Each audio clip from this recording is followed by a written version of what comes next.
Има цела лавина на нови автомобили кои ја користат класичната технологија на мотори, но се поголем е бројот на модели кои ја користат струјата.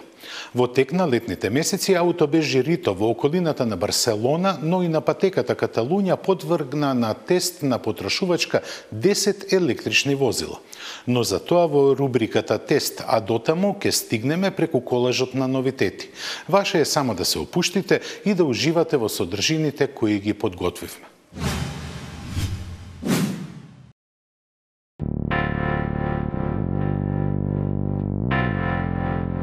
За прв пат во 105 годишното постоење Астон Мартин ги понуди своите акции на лондонската берза. Како подготовка за тоа, компанијата мораше јавно да ги објави сите детали за своето финансиско работење. Во документот од 320 страници, еден податок привлече внимание. Некој во јуни годинава платил 20 милиони фунти за алатите и техничките цртежи на вонквиш. Купувачот не е наведен, но е додадено дека договорот вклучува и 18-месечна техничка асистенција. Првата помисла дека се работи за кинеска компанија е малку веројатна. Тешко дека кинезите би можеле да продаваат ваков модел под своји ознаки. Затоа повеќе се верува дека во прашање е некоја тюнинг работилница која се занимава со доработка на луксузни возила.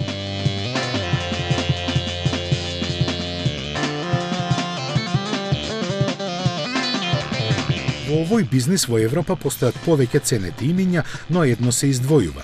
Станува збор за италијанскиот Загато, со кој Астон Мартин децении наназад има солидна соработка. Меѓу повеќето преработени модели беше и вонквиш, и тоа во две верзии. Астон Мартин го произведуваше овој Гранд Турер до лани, кога го замени со DBS Суперлегера. Како знаменосец на марката имаше V12 мотор, алуминиумска платформа и каросерија од композитни материјали. Се нудеше во купе и кабриолет изведби по цени кои започнуваат од 190.000 фунти.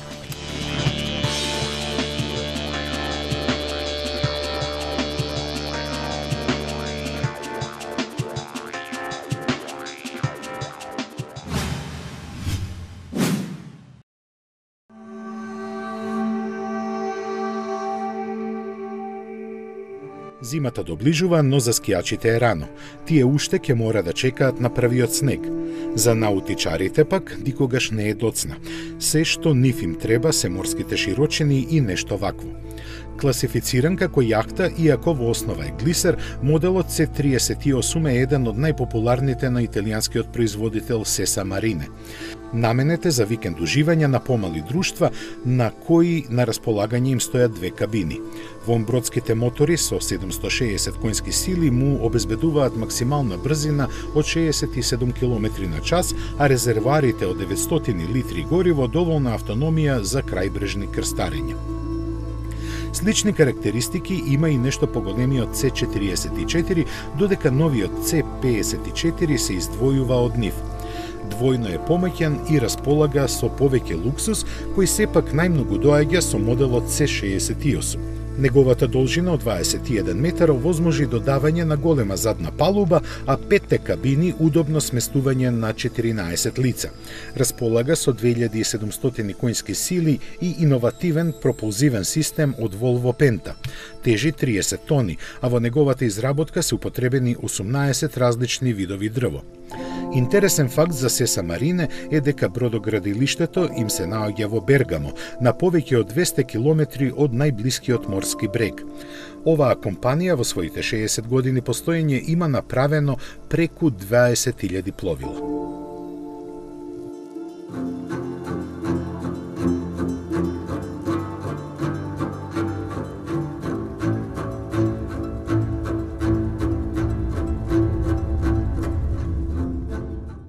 Почна со најголемиот, заврши со најмалиот. Volkswagen барем засега ја комплетираше својата кросовер гама.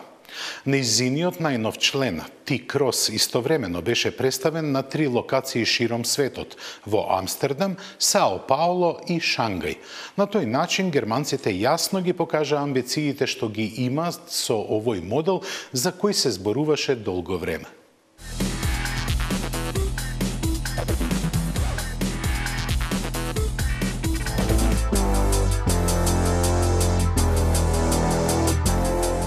Во таборот на Volkswagen им требаше голема храброст за трите паралелни премиери на трите ќошиња на светот, а патот низ пазарните води малку го зачисти Seat Arona. Варијабилно искористлив Volkswagen T-Cross треба да импресионира со својата комбинација на сестраноста, секојдневната практичност и леснотијата за користење. Како и шпанскиот братучет, поставена на платформата на Polo и од него има превземено скоро се. Познатата модуларна платформа гарантира добар коктел на возни својства и просторност. Габаритите му се познати од порано. T-Cross е долг 4,1 метар и има меѓуоски на расстојание од 2,56 метри. Тоа е доволно за 5 патници со багаж од 385 литри. Еднолитарските мотори со 3 цилиндри и 95, односно 115 коњски сили се засилени со поголемиот TSI од 1,5 литри и 150 коњи. Спротивно на трендовите во понудата е присутен и 1,6 литарскиот TDI со 95 коњски сили. Покрај мануелните менувачи со 5 и 6 степени, кај посилните изведби на купувачите на располагање ќе им биде и DSG трансмисијата со двојна спојка и 7 степени на пренос. Како што се претпоставуваше, погонот е само на предните тркала. Дизајнерски гледано, T-Cross е пример на успешната имплементација на веќе постоечки, видени и докажани решенија и воопшто не ја крие сличноста со поголемите кросовери на марката. Максимално препознатлив, но стилски повеќе разигран од нив, истовремено сепак е маркантен и елегантен со помоќен визуелен настап отколку конкурентите во класата. Нема изненадувања ни во рафинираниот изглед на внатрешноста, но затоа електрониката е богато присутна. Позитивниот пристап кон животниот стил се согледува не само преку конективни технологии, туку и со безбедносните асистенти. Од Volkswagen наброија дека T-Cross располага со еден куп електронски системи како дел од сериската опрема. Производството на најмалиот и најевтин кросовер во оваа марка е планирано во Европа, Јужна Америка и Кина. За него капацитетот на фабриката на Volkswagen во Шпанија е зголемен на 350.000 единици годишно. Со цената ќе биде позициониран помеѓу Polo и T-Roc. Купувачите веќе се убедени дека ќе биде токму по нивна мерка, но затоа ќе почекаат од идната година кога ќе му започне продажбата. Според најголемиот светски производител, до 2025 година половина од новите возила во светот ќе бидат кросовери. За да се одржи чекор во плановите на групата се зацртани дури 30 вакви модели.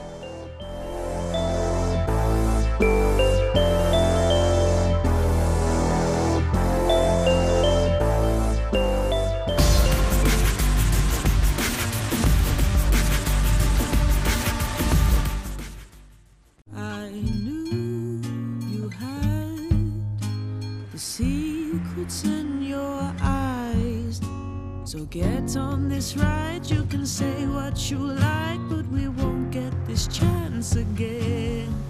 You're like a breath of fresh air, so deep under there, and I've waited for so long. Let's take it slow.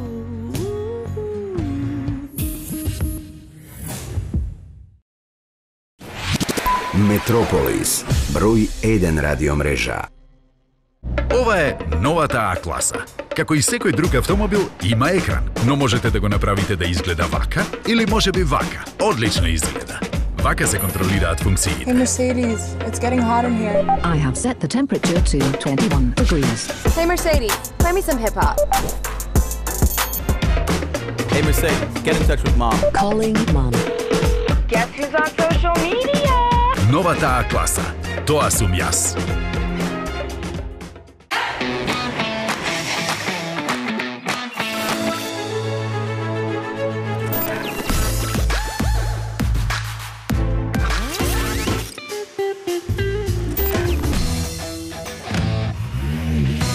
Едноставно до нов автомобил. Со Шпарка се лизинг. Успешните приказни не се забораваат. Тие се надградуваат и кулминираат. Kia Sportage, модел 2019 со дополнителен фейслифт за усовршување, а ја добивате за 16.950 евра со 7 годишна гаранција.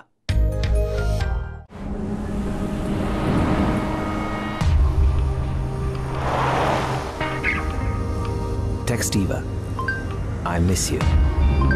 Send.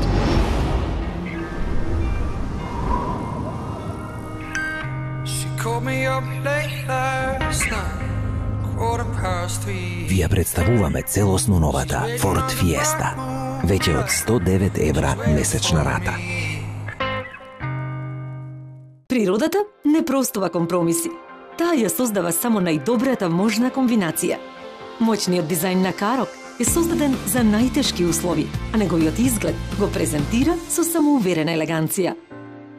Карок 1.6 TDI со 115 конски сили од сега е достапен за 20.450 евра или 250 евра месечна лизинг рата. Новиот Шкода Карок вози на свој начин. Шкода. Simply clever.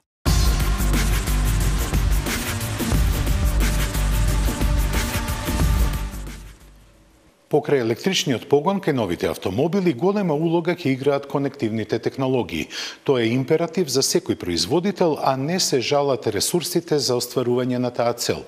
Повеќето марки имаат своји полигони за истражување на можностите на конективноста, па од таборот на Honda решија да ги презентираат нивните ресурси.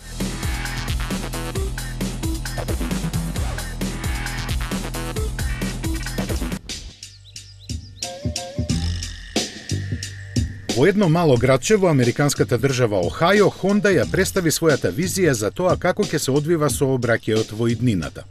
За таа цел, 20 возила се опремени со нови технологии за комуникација меѓу себе и со инфраструктурата. На раскрсниците се поставени сензори и камери, од кои информациите заедно со сигналот на семафорите се праќаат до возилата.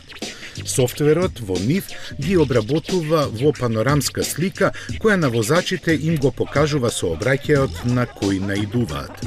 На тој начин тие буквално ќе може да гледаат низ градите и да знаат дали во пресрет им доаѓа, например, противпожарен камион или пак пешаци кои ја преминуваат улицата за Даголот. Целта на овој проект е да се соберат податоци за алгоритмите кои ќе се применуваат кај автономните возила. Според Honda, за тоа ќе биде потребно да се опремат околу 200 возила и повеќе раскрсници од различен тип.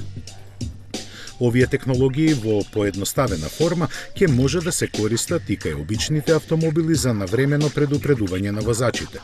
Според статистиката, 40% од сите сообраќајни несреќи во Соединетите држави се случуваат на раскрсниците. Бројот на загинати во нив се искачува до 7000 луѓе годишно.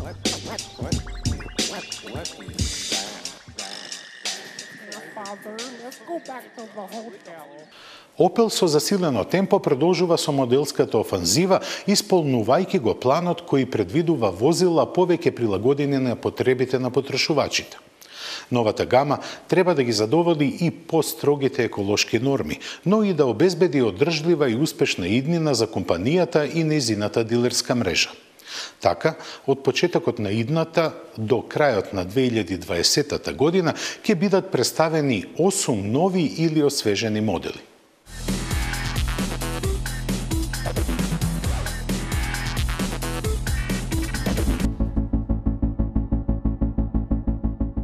Повеќето од најавените новитети на Opel ќе бидат во сегментите со поголема продажба кои остваруваат подобар профит. Први ќе се појават новата генерација на Corsa и наследникот на успешниот Vivaro. Ќе бидат представени и дополнителни верзии на Combo, на чија презентација се запознавме и со концептот GTX Experimental. Покажувајќи ја насоката во која ќе се движи стилското изразување на марката, тој со својот облик ја најавува и идната мока. Највпечатлив дизајнерски елемент е маската, за која инспирацијата е најдена во обликот на визир на кацига. Околу неа, во складна целина се обединети диодните матрикс светла, Опеловиот амблем и камерите и сензорите на напредните системи за помош. Интересно е дека и после слабиот прием кај мерива, овој концепт има задни врати кои се отвораат спротивно од предните. Слично како и надворешноста, и интериерот е дефиниран со чистите површини на така наречениот Pure Panel пристап. Малиот кросовер ќе биде еден од клучните модели за зголемување на учеството на Opel во овој сегмент од 25 до 40%. треба да се појави во 2020 година, а за сега нема најави дека ќе биде задржан електричниот погон од концептот. Сепак е потврдено дека електрификацијата ќе има клучна улога во стратегијата на компанијата. Пионерската задача ќе ја имаат Corsa и Grand Blend во плагин изданијата, за кои веќе од идното лето ќе започнат да се примаат нарачки. План е до 2024 година Opel да има електрифицирана верзија на секој модел. Другите новости од компанијата ги вклучуваат моделите Адам, Карл и Каскада, кои нема да бидат заменети по завршувањето на нивниот животен циклус.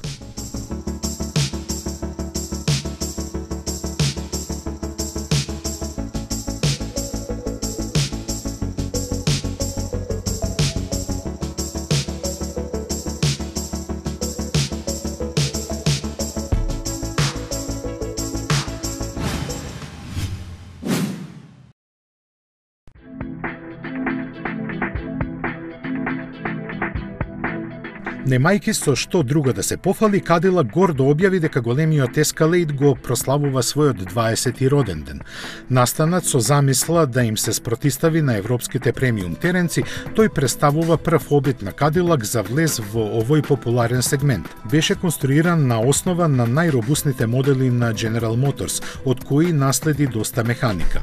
И дизајнот беше многу сличен, заради што на почетокот продажбата едва и надминуваше 20.000 примероци годишно. Тоа го натера Cadillac да експериментира, нудејќи во наредните генерации повеќе негови верзии направени на различни механички основи. Едно време се произведуваше дури и во пикап изведба. Најновата четврта генерација е представена во 2015 година и се продава глобално. Се опремува со голем V8 мотор и 10-степен автоматски менувач, а во Соединетите Американски држави чини $75.000. Освен таму, од почетокот на годинава во минимални количини се произведуваше и во Белорусија.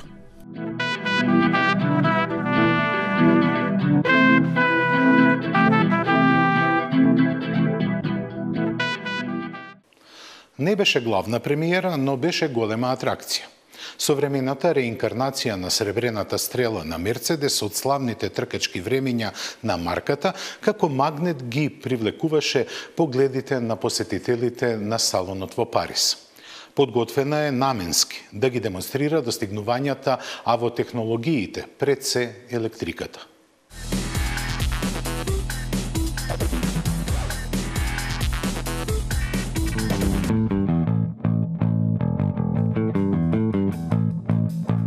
Не беше главна премиера, но беше голема атракција. Современата реинкарнација на сребрената стрела на Мерцедес од славните тркачки времиња на марката, како магнет ги привлекуваше погледите на посетителите на веќе завршениот годинешен салон во Париз. Беше подготвена наменски за да ги демонстрира достигнувањата во технологиите, пред се електрониката. Погонската група располага со 750 конски сили и батерии кои овозможуваат автономија од 400 км. Значајно за неа е тоа што е составена од компоненти кои веќе се развиени и подготвени за производство. Во тоа лежи и скриената порака на овој спортски концепт. Тој треба да го најави пристигнувањето на најмалку 10 електрични возила на Мерцедес во наредните 3 години. Што се однесува до изгледот, тој е повеќе од привлечен. Со голема доза на футуризам, но и некои стилски линии од сегашното време, овој 5,3 метри долг болид со едно седиште поседува каросерија од јагленородни влакна.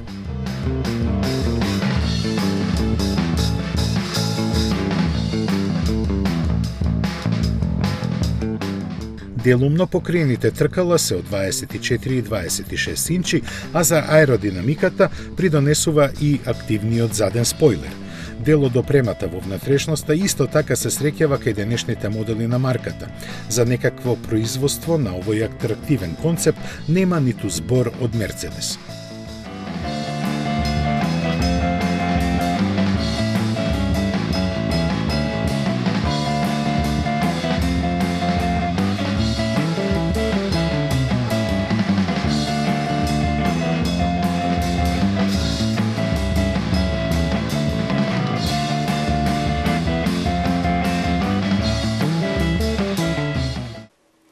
Suzuki ima čudna razvojna strategija.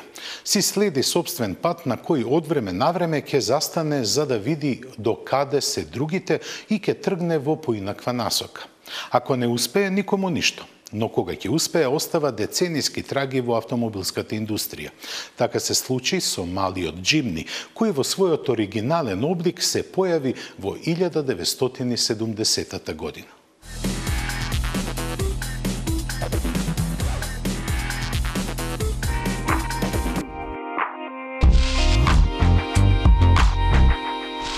Подвижен како коза, малиот Теренец беше првиот глобален успех на Сузуки. Затоа и не се менуваше често. Целиот пазарен товар Jimny досега го издржа во само 3 генерации. Тој сега се префрли на четвртата, која со својот ретро дизајн неодоливо посетува на европските теренски легенди, G-класата на Мерцедес и Land Rover. Но токму коцкастиот изглед извлекува максимум од ултракомпактните габарити. Врамен е во должина од 3,65, широчина од 1,65 и височина од 1,72 метри. По-моќен и пософистициран заради шасијата и крутите оски, новиот Jimny во целост ги задржува теренските особини на своите претходници. Во Јапонија ќе се продава со турбомотор од 660 кубни сантиметри, а ни светот со ново развиениот 1,5 литарски агрегат со 102 конски сили. Трансмисијата по избор е мануелна или автоматска, а погонот на сите тркала се вклучува рачно. Се уште располага со редуктор, но не и со механичка блокада на диференцијалите. Таа задача сега е доверена на електрониката, која е дополнета со систем за самозапирање во случај на опасност, препознавање на сообраќајните знаци и слично. Тоа сепак на неговите вистински љубители нема многу да им значи, бидејќи култниот јапонски мини теренец не е наменет за возење по уредени патишта.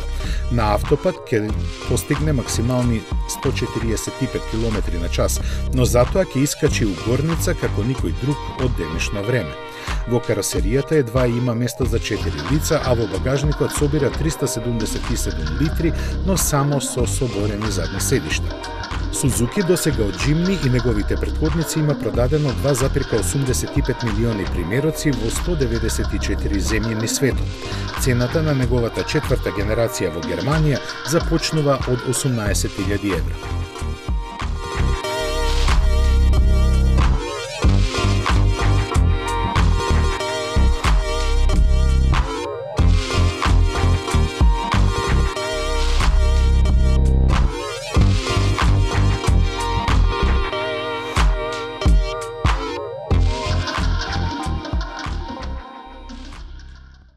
Маркантниот Pro Seat што Kia го покажа во Париз имаше двојна улога. Првата беше уште еднаш да ја демонстрира храброста со која корејците освојуваат нови пазарни територии.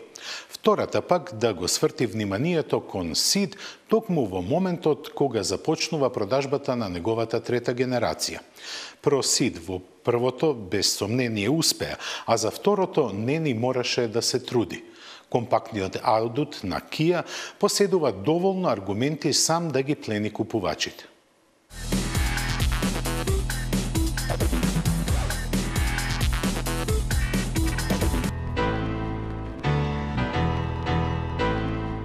Новиот Ceed малку е поширок, но истовремено и понизок, така што сега за нијанса е поелегантен.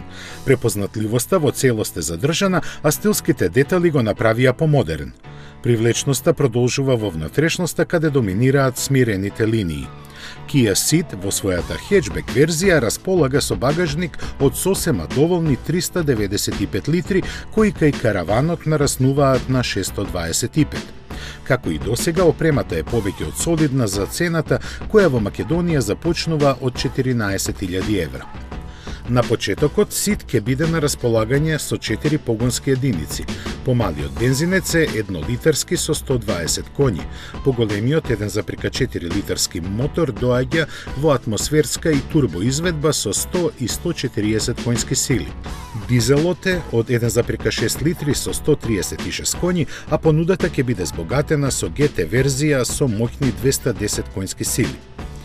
Во план е и хибридна изведба со плагин погонски склоп од Niro, кога треба да се појави до година. Од досегашните две генерации на СИД во својата фабрика во Словачка, Kia има произведено повеќе од 1.300.000 возила, сите со 7-годишна гаранција. Освен во Европа, овој модел се продава само уште во Израел и Јужна Африка.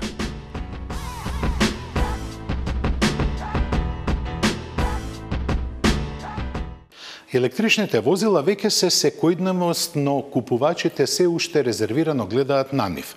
Едно од прашањата што ги мачи е нивната автономија. Одговорот го побара AutoBest, спроведувајќи го во соработка со шпанскиот онлайн медиум Coches.net, првиот независен тест со кој ја провери вистинската автономија на електричните возила.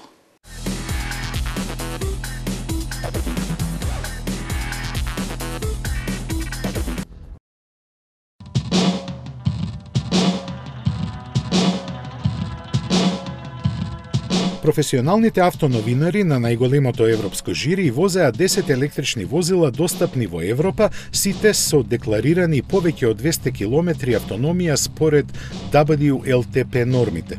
Возилата беа тестирани во секојдневен сообраќај во околината на Барселона. Сите по 2 пати поминаа иста релација од 180 км по автопат, отворен пат и во урбана средина, при што возачите се менуваа на 30 до 40 км. На крај батериите им беа дотрошени на тркачката патека покрај Барселона. И веднаш треба да се каже дека поголемиот дел од нив ги постигнаа хомологираните бројки, со што беше покажано и колку новата процедура за тестирање е блиску до реалноста.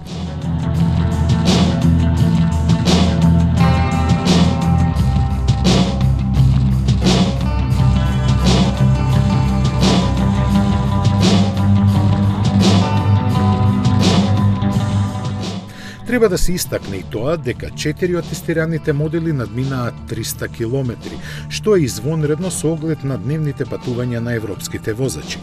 Ова заедно со зголемувањето на бројот на станиците за брзо полнење покажува дека електричните возила се навистина блиску до реалната алтернатива на сегашните со погон на фосилни горива.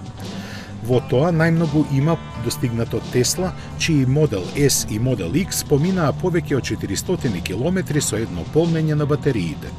Треба да се напомене дека и двете тестирани возила беа од верзијата со батерии со капацитет од 100 кWh. Изненадувачки добар резултат од 377 км постигна и Opel Ampera Electric, додека Jaguar I-Pace успеа да помина нешто повеќе од 313 км.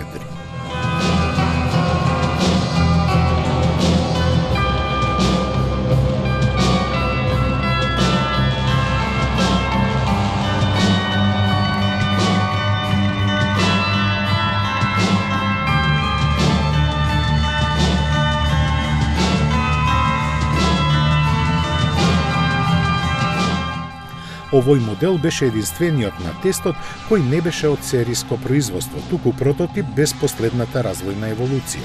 На дното на табелата се најдоа корејските представници Kia Soul со 218 и Hyundai Ioniq со 211 км реална автономија.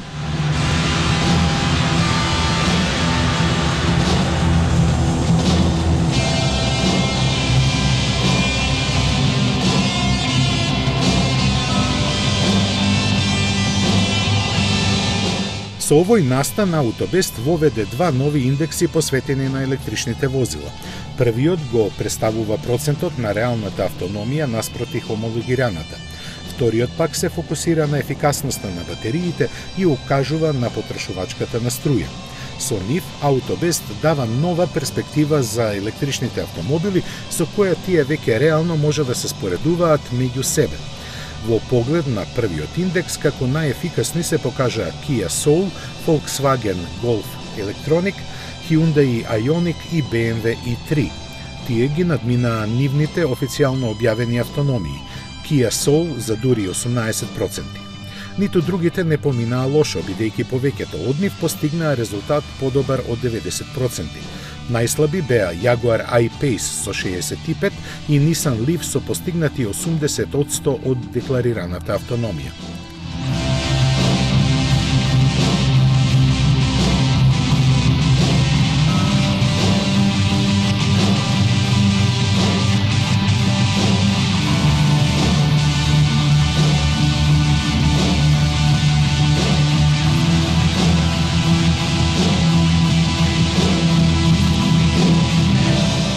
Најдобрите 3 автомобили на вториот индекс беа BMW i3, Hyundai Ioniq и Renault Zoe.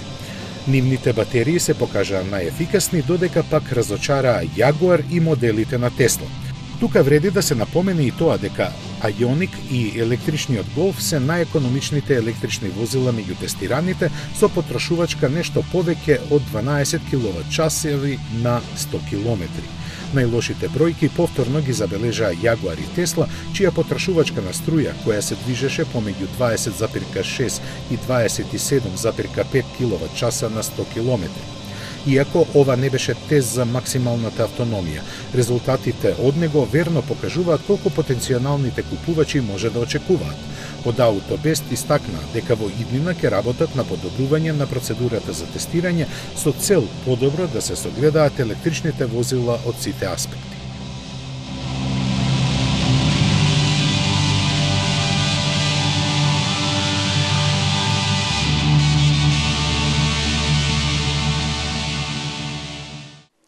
Со овој тест, Auto-Best покажа не само дека е релевантно и професионално жири, туку дека електричните возила покрај популарноста имаат се уште да се усовршуваат ако сакаат да го превземат приматот на автомобилите со мотори на внатрешно согорување.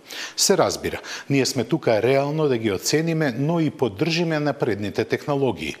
Тоа беше се што подготвивме за денеска. Убав викенд и до гледање.